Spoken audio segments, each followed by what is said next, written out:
Hai mai pensato che la felicità fosse un oggetto da afferrare? Qualcosa che arriva quando hai tutto, denaro, successo, momenti perfetti.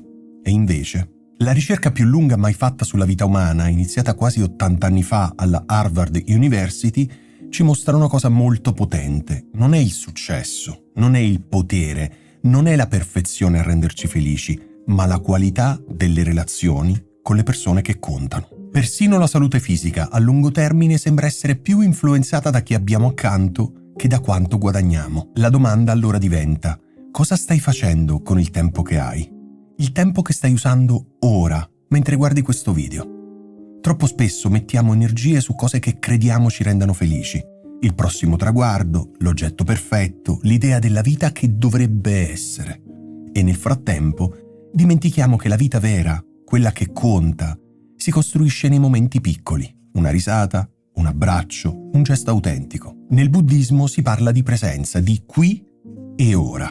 E non è un concetto astratto come qualcuno può pensare, è assolutamente pratico, perché se la ricerca di Harvard ci mostra che ciò che rende la vita migliore è chi siamo con gli altri, allora forse il minimalismo non è solo togliere oggetti, è togliere tutto ciò che ci distrae dal dare qualità alle nostre relazioni. E togliere rumore per dare spazio al silenzio, per dare spazio a chi ci ama davvero. Pensa a quante volte hai scelto bene ciò che possiedi, ma poi hai dimenticato cosa possiedi in termini di umanità, di tempo, di ascolto e di cura.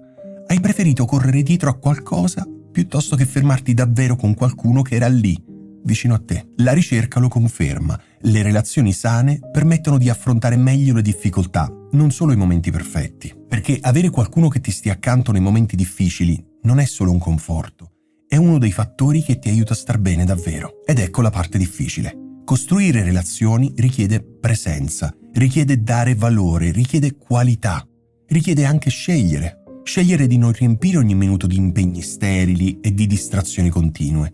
Scegliere di dire sì a ciò che conta e no a ciò che ci consuma.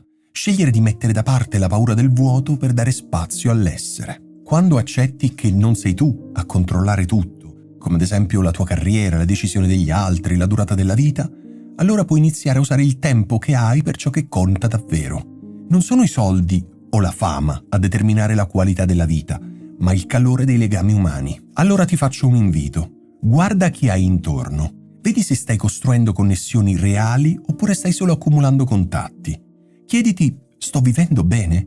Sto investendo nelle relazioni con me stesso e con gli altri? Ma questo non quando avrò tempo, non quando avrò finito questo progetto. Adesso. Perché la felicità non è un premio che arriva al traguardo, è il percorso che scegliamo giorno dopo giorno. E quel percorso si nutre di cura, di presenza, di scelta, non di accumuli.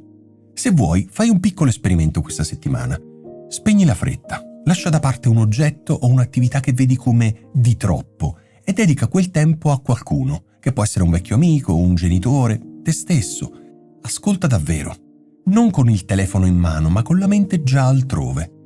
E osserva che cosa succede. Potresti scoprire che la vita buona non era oltre l'orizzonte, era accanto a te.